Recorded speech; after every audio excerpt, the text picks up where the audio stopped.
Hit me. From Studio A in Arcata, behind the redwood curtain, it's time for... Succotash. Yes, Succotash, the comedy soundcast featuring snippets from comedy. Soundcast. And also interviews with comedians, comedian soundcasters, and other showbiz folk. And now, here's this episode's host from up the coast, the man who puts the X in Xbox and the tie on antisocial, comedy soundcaster, Tyson Saner. Saner.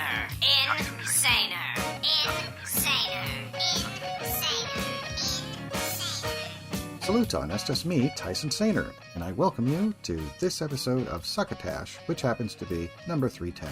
I will be your host this week. Last week, executive producer, show creator, my co-host, and your every other show host, Marc Hershon, brought you a quartet of soundcast clips from the soundcast known as Big Facts No Cap, CoDependent, Penn Sunday School, and Penny for Your Thoughts. It's a fun show, and I urge you to check it out at your earliest convenience. As with all our shows, including this one eventually, you can find them on pretty much every podcast platform. The most common examples include Apple and Google Podcasts, Stitcher, Amazon Music, Audible.com, iHeartRadio, YouTube, SoundCloud, Podbay, and Podchaser. You can also find the episode by going to our home site, which is succotashshow.com. But right now, you're listening to this week's show, which, as earlier stated, is 310, and coming up for you within it are clips from the soundcasts What Did You Do This Weekend?, I Hear Voices, and Kill Me Now with Judy Gold. I'm almost certain I'll have a classic advertisement from our longtime fake sponsor, Henderson's Pants, for you by the time you hear this. I know you're anxious to hear what I have in store for you, so we will get to the clips without further ado. First up, What Did You Do This Weekend? With Hillary Campbell and Derek Bockelman. In its description, it says, What Did You Do This Weekend is a hilarious podcast with cartoonist Hillary Campbell and writer Derek Bockelman, who are obviously best friends who are very, very funny. Every week they'll answer that age-old question, What did you do this weekend? With tales of New York versus LA, delivery versus pickup, boys versus girls. Each week, Hillary and Derek invite guests to get into every aspect of what it means to be alive from Friday night to Monday morning. A clip is from a show that posted June 6, 2022, which is episode 10, and features guest Vivian Martinez. In its episode description, it apparently refers to the episode as Tiny Margaritaville, with an exclamation point in all caps. It further says, Vivian Martinez sits down with Derek and Hillary this week to chat about her weekend filled with kids' birthday parties, prepping for a new job, and monkeypox. Also, Derek breaks down the Bratz movie and Hillary goes to the Museum of Natural History for the first time. This clip features a section of the discussion of the Bratz movie. So we had people over and we wanted to watch like a bad movie, which is like my favorite thing ever. Wait, what does that mean? Just like a movie that it's not bad objectively. It's just something about it feels like either bizarre or sort of like just not quite like Not real. quite right. Whether it was from like Oh, post I or see. something like disjointed about this movie or whatever. And Wait, so we what'd sort you of pick? we landed on the Bratz movie. If you guys have ever Sure. seen that, Okay, well that's exciting. There you go. There you go. That's Oh my gosh. classic.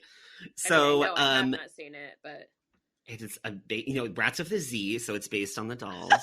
I And love it's just that. a deeply chaotic film. Like, I'm not like, with no disrespect, because I actually this is not my first time seeing it. I have seen it a lot. And Okay, thankfully, wow, big reveal, huh? well, I will say I felt seen though, because when someone suggested it, they're like, "Oh, I love watching this movie," and I'm like, "Me too. I feel seen." So at least half of us had seen this movie recently. What Why, makes though? you Why feel do you love seen? that? What? Wait, what? There makes is you feel something seen about it- Bratz? Well, I'm seeing about someone else appreciating its like camp value, I guess.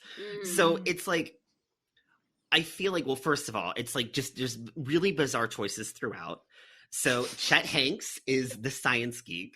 Oh wow! hot- Okay, here he comes. Yeah. Shit. I know, Jesus. He's And a then disaster. I also- just watched him on Z-Way, and I was Oh like, my gosh, the my Joker stuff on that God. was psychotic. Okay, so it's not just me. Yeah, no, he's weird. he's- psychotic. Okay. I was texting Kristen, and I was like, "How did this man come out of Rita and Tom? I don't Right? Something happened. understand." It's a great example of sometimes there's duds. Genetics Yeah. isn't like pouring water, you know? There's no guarantee because you could give birth to Chet Hanks, and I'm so sorry. And that's not nice. And then they picked that name? They were like, of all the names. I feel like that was setting him up for failure. Mm-hmm. Yes! Never should. Don't name anyone Chet. He'll live up to the expectation. So yeah, he's in it. Half of it is filmed at the Grove, which is amazing.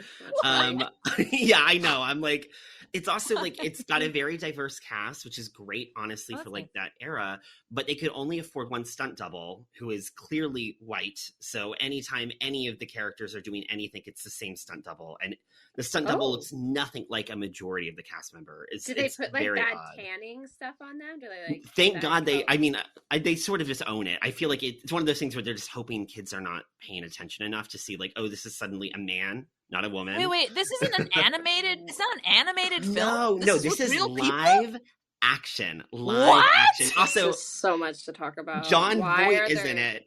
What? Yes, he like literally just mugs in front of the camera constantly, and it makes me feel like it's a wild movie. It like embraces Comic Sans for all of its credits, which I gotta respect.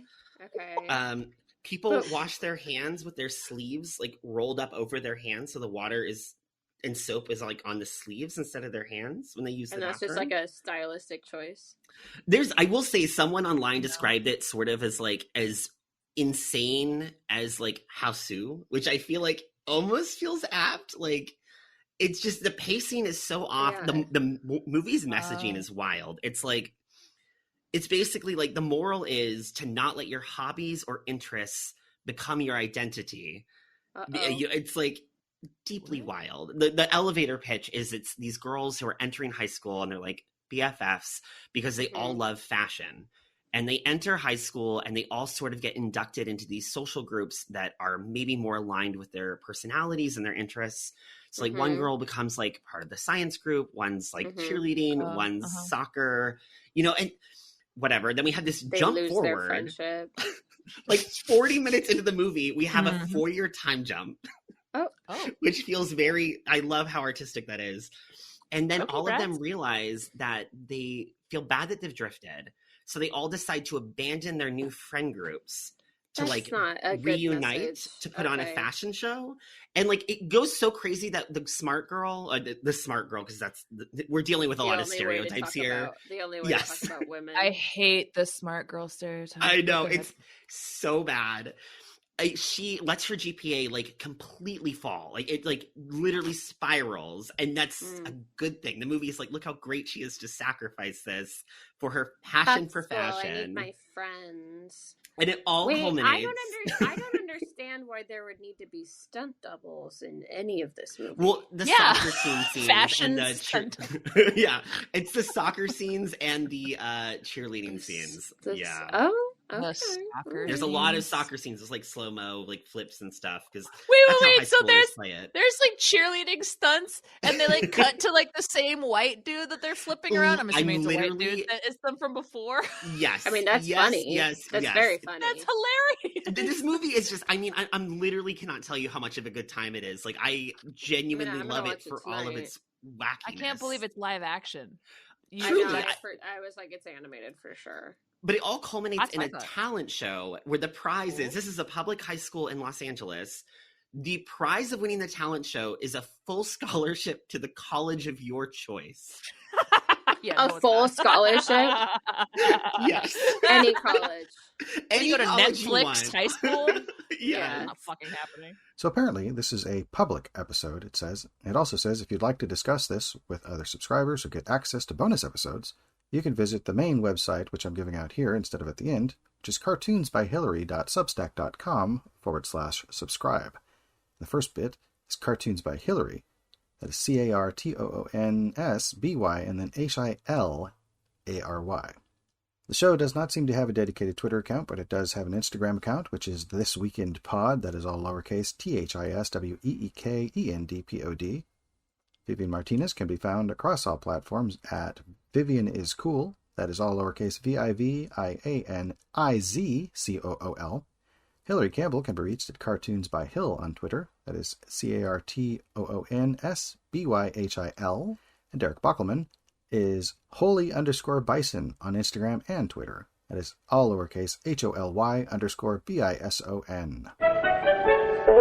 Next up, I Hear Voices from I Hear Voices, LLC. In its show description, it says, animated characters have befriended our imaginations since childhood.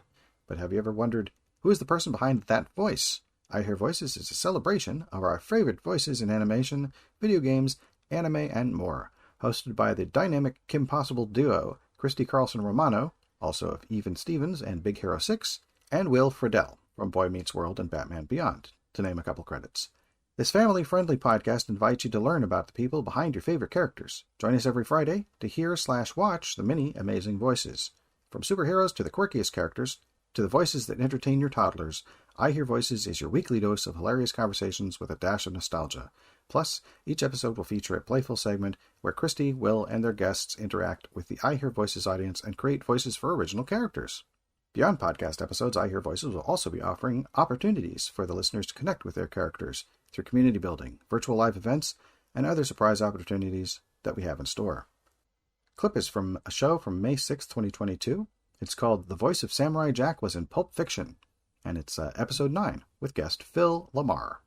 The episode description says, today on I Hear Voices, Will Friedle and Christy Carlson Romano sit down with Phil Lamar, also known as Samurai Jack, also known as Green Lantern, also known as Static Shock, also known as Hermes, to name a few.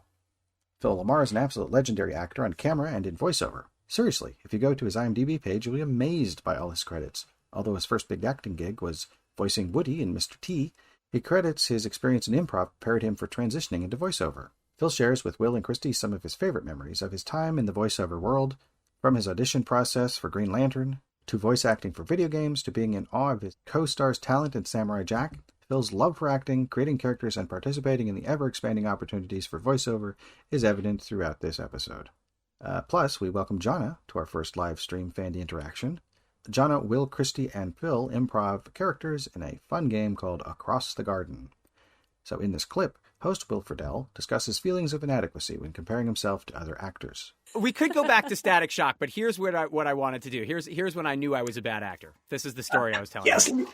So we did an episode of Justice League. Right. I think it was JLU, it was Justice League Unlimited, called Once in Future Thing. Yes. Where we go into the future and Batman Beyond is there and gets to meet so the story is Jon Stewart and Batman get trapped in a time bubble, right, and they get sent first they get sent to the past, and it's all, you get to meet Jonah Hex and all these great people from the past, and then they get sent to the future, and there's Terry McGinnis and all these other, and we're doing a scene, and the scene is, I'm there, and Phil is now playing young Static, old Static, and Jon Stewart. And he has a scene where it's the three of them talking.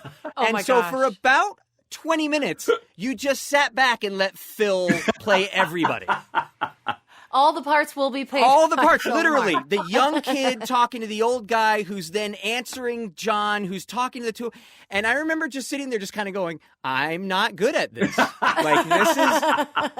There are people that are on such a different level. And that was one of those moments where it's like, because I remember Andrea saying to you, Andrea Romano, the director, saying to you at first, do you want to take them one at a time? And you're like, no, let's just run through them.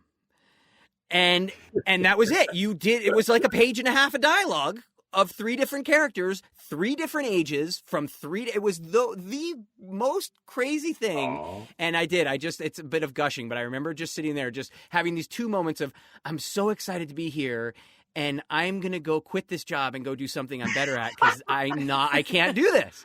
Oh. So do you remember that recording? I do. And it's funny because that was the high water mark for me, because in 98 I had started working on Futurama, and in the first episode, my favorite, Billy West, who plays three different characters, there's a scene where his character, the professor, introduces his character Fry to his character Zoidberg, and I remember sitting in there and had the exact same experience. We're like watching him, it's like, oh my God. Yeah. It's like, I'll see myself out. Right. Like, I was like, no, basically it's like if you're a little leaguer and all of a sudden you're sitting in the stands at the All-Star game. That's how it's done. Yeah, Got you feel like that. And I remember thinking like, okay, that's going to be my bar. Someday I'm going to work with, because there were episodes when we did on Static Shock where I had to play Static Shock and Green Lantern, and I did not record them together. Okay. Yeah, because, the Static voice is a 14-year-old boy. And John Stewart is my deep register. And I'm like, okay, I don't want him Static to get up to here. Oh, wait, no. Yeah. So, right. No, Andrea, let's just do them separately. But by the time we got to JLU, I mean, you know this experience. When you sit in a room with Kevin Conroy for a few years, yeah, you get good. Yeah. You have to. Ooh. You don't have a choice. Right. You don't have a choice, or else how bad you are really shines through. When you're sitting in between Conroy and Mark Hamill for 2 weeks, like I was like, I don't have a choice. See, I was going to ask you guys. A lot of the people that listen to the podcast are just so enthusiastic about voice acting, and some of them even want to be voice actors. And myself too, included, in terms of just improving on the craft and understanding those leaps and bounds that you guys have both kind of are vocalizing. Not to make a pun, but just like how you get better. Is it really just like fear and shame of imposter syndrome, or is it just that you're looking at those people and you're like, wow, I am so passionate about the art of this, the art form of this. It's not just selling toys. It's not just getting my union card. This is about the art form of vocalizing, or the vocalization of it. So, yeah, I mean, what's the journey there? Well, I mean, I think it's similar to any form of acting, any form of art, actually any skill set. You get better by seeing people better than you. Playing against them, like in sports, you're playing against people, that makes you better. But in acting, you're playing with people. I mean, I remember being on set during Pulp Fiction and watching Samuel L. Jackson just play a character in a room. And I'm just like, oh my God, 5 minutes ago, I was talking to a guy. He's not here anymore. There's somebody else in his body now. And so that sets the bar mentally. I mean, I think it's the same thing in music. Like when you start out, you maybe have some talent, you're pretty good, but then you see somebody so much better than you, and like, I gotta get there. Mm-hmm. Yeah. And then you just, you learn yourself, and then you learn the craft, and you just keep moving up, So now this show is another one that has followed the example of putting a lot of information in their show description, rather than myself usually having to go seek it out, which I am happy to do, but I do like it when they make it this much easier. So I'm just going to read it in order of appearance. You can follow Phil Lamar at Phil Lamar on Instagram, Twitter, and Facebook. That is at lowercase PhilLamarr. You can follow Christy Carlson Romano on Instagram at the Christy Carlson Romano, which is TheChristieCarlsonRomano. And on TikTok, it's Christy Carlson Romano without the. And follow Will Friedle at... wait, you can't follow Will because we need to teach Will the internet. It literally says that. And then there's a little trademark symbol next to the word internet. That's pretty funny. And then apparently there's a special thanks here to Jonna for participating in the fan interaction. And you can follow her on Instagram at Jonna's Almost Famous, which is lowercase JONASALMOSTFAMOUS. Friends, if the high cost of air travel is getting you down, then the all-new Henderson's Flying Jodhpurs should have you as high as the proverbial kite. While these sharp new business casual pants can't actually imbue you with the power of flight, slipping them on is practically the next best thing to getting there, wherever there happens to be. Never again be hassled by a jumbo-sized seatmate or a perfumed matron stinking up your space, or suffer seats that are crammed so close together that they make a body bag look roomy. With Henderson's Flying Jodhpurs, you get to put the world on hold. And by hold, I mean that's where you'll be flying from now on, in the cargo hold. Our patented flyers are specially designed to make air transport superbly comfortable, whether you're in a pet carrier, cardboard box, or wooden crate. With plenty of extra padding, it's like having your own first-class seat. Henderson's custom-fitted flank tanks hold enough breathable oxygen for you to survive a flight from Shanghai to Timbuktu.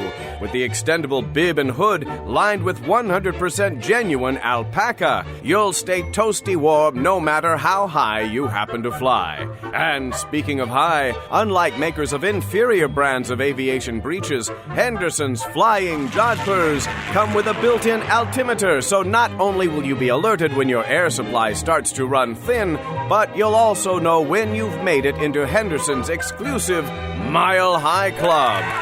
While most reputable air carriers prohibit passengers from flying in the cargo hold, Henderson's has worked out agreements with the remaining disreputable airlines to welcome aboard anyone sporting a pair of Henderson's flying jodhpurs. Originally designed for Amelia Earhart, the Wingwalkers Club of Altoona, Ohio, and Area 51, Henderson's flying jodhpurs are available wherever Army and Navy surplus goods are sold. That's Henderson's, makers of fine slacks and loincloths since 1903. And now back to Succotash. And thank you, Bill Haywatt. Finally, Kill Me Now with Judy Gold from Authentic Podcast Network. Its show description says, Kill Me Now is a weekly podcast hosted by award-winning comedian and writer Judy Gold. Since Judy always seems to be pissed off about something, she thought, why not interview celebrities about what makes them angry, from the extraordinary to the mundane. Whether it's your cheap friend who always gets up from the table when a check comes, to injustices such as inequality and equal pay, Judy and her guest vent with wit, humor, and passion while you laugh your ass off. The clip is from a show that posted March 14th, 2022, show number 341, which is interviewing Malcolm Nance, and this is a part 1. The next episode is part 2. But this episode's description says, Malcolm Nance may just be the most interesting man in the world. Part 1 of his convo with Judy is chock full with unbelievableness. Coming from a family with a rich military history, this guy was destined to do great things. Slave names, Jewish jellies, genies, just to name a few keywords to suck you in.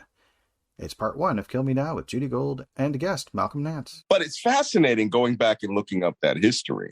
Especially for African Americans. It's like, oh, yeah. It's so, I mean, as a Jew, yes. We know everything. We know where everyone is, it's like we came from here, then we got kicked out of here, then we went, like everyone who does gets their DNA done is like, I'm 99.9999 Ashkenazi. Yeah. And I just feel so bad that this country is so fucking racist. True. That so many people can't find, I don't know. It really is upsetting. It's interesting too that they enrolled in the military. You think fascinating, huh? Yeah, because why would you defend the country that considers you, 3/5 of a person? I mean, it's amazing to me. What I found fascinating was because my great-great-grandfather and his brother, Green Nance, and his brother, William Henry Nance, they were living in northern Alabama as slaves. And then, boom, there's no real record of them until they appear, which is real slave talk, right? Right. I mean, I would have to go to northern Alabama, try to find some of those old rolls of that's real hard. But they pop up in April 1864, enlisting in the first unit, which was called the 1st Alabama Volunteers, which was a provisional Black unit that was formed as the Tennessee River Valley was under attack by Grant. So they were like, need some guys with guns or pikes. Right. And they got them. Then he joined the U.S. Army, transitioned them into the 111th U.S. 111th U.S. Colored Troops. I have it written down. And to give you an idea. And his brother came, and his brother went with him. Yeah, both of them ran away together. To Tennessee Valley. Yeah. And this is fascinating. So after a few months of guarding empty bridges and not shooting white people, William Henry, and that's why they joined the army, right? Slaves do not join the army to go move dirt.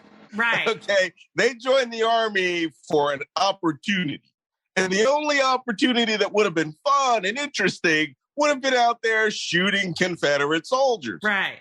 So William Henry was like, okay, this isn't exciting enough. So he actually left the army, joined the Navy, and became a landsman, which is just like Joe Blow labor on a riverine gunboat. Right. And that job he liked that. on the Tennessee River. He was on the Tennessee River, But he goes up and down and he bombards Confederate, forts. He's like, oh, yeah, this is the job. So he remained in that. So our family was both Army and Navy in the Civil War, which made for a lot of conundrum until World War II. Bet. It was all Army till World War II. And, and then it became 100% Navy. But interesting fact, William Henry at the end of the war just had so much fun bombarding people that in the late 1860s, he goes out west to Kansas and he joins the U.S. 9th Cavalry and becomes a Buffalo Soldier in Lima Troop 9th Cavalry, and somehow on patrol got an inner ear infection, which back then was lethal. Right. And he died. He died he died in service and is buried at the U.S. Army Cemetery in Fort Leavenworth. So if any of you go out there, all you're going to find his tombstone is W.H. Nance. And but we have his hospitalization record. We have all of his patrol records. We have his death certificate. Wow. Ancestry is the bomb. I mean, but I did 23andMe, but Ancestry, are they owned by the Mormons who want to convert everyone? That's what they say. Because when I went to, I was shooting a movie in Utah, and then we went to the where in Utah? Where was it? Park City. It was years ago. It was like Park 20. City, nice. Yeah, it was nice.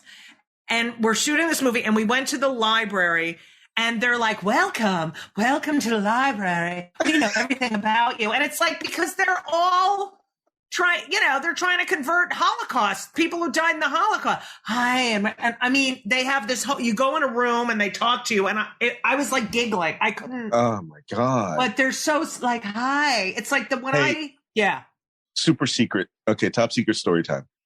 I was sent by the National Security Agency to Brigham Young for an entire semester. No. Because they have a foreign language training program there. We were taking a secret Libyan dialect course way back then, and they were trying to convert us left and right. Not the black guys, but everybody. Right. Because we're Lamanites. We're the people who didn't side with God when God and Jesus were having a battle, a rap battle over who controlled heaven. So they cast us down as dark people.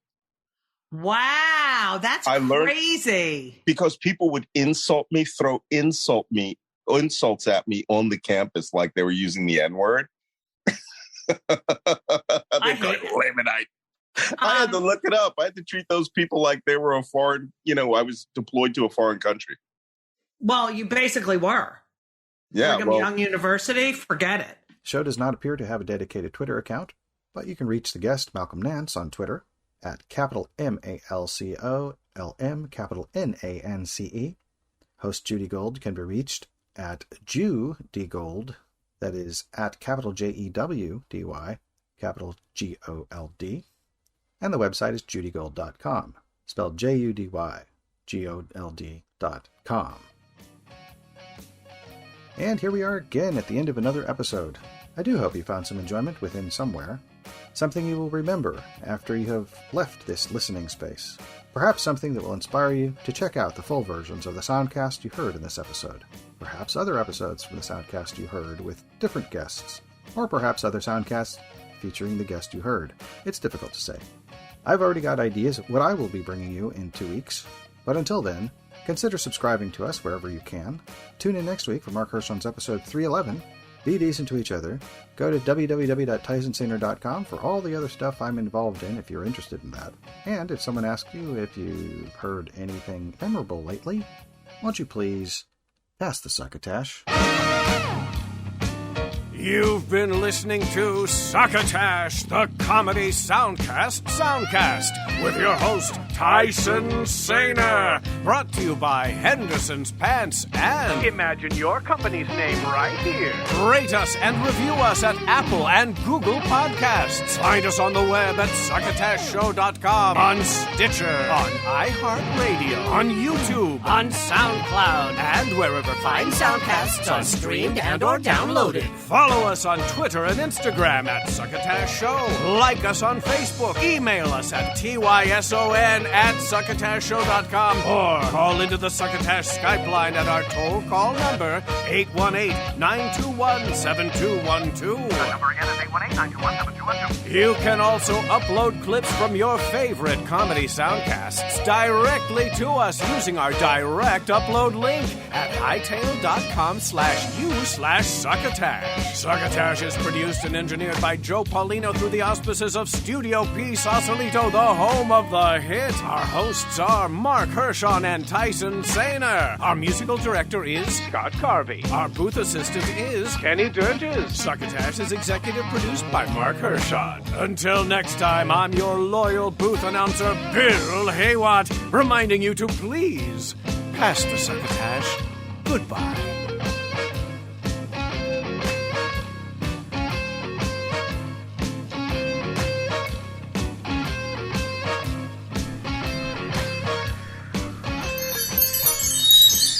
This has been a Succotash Patch production.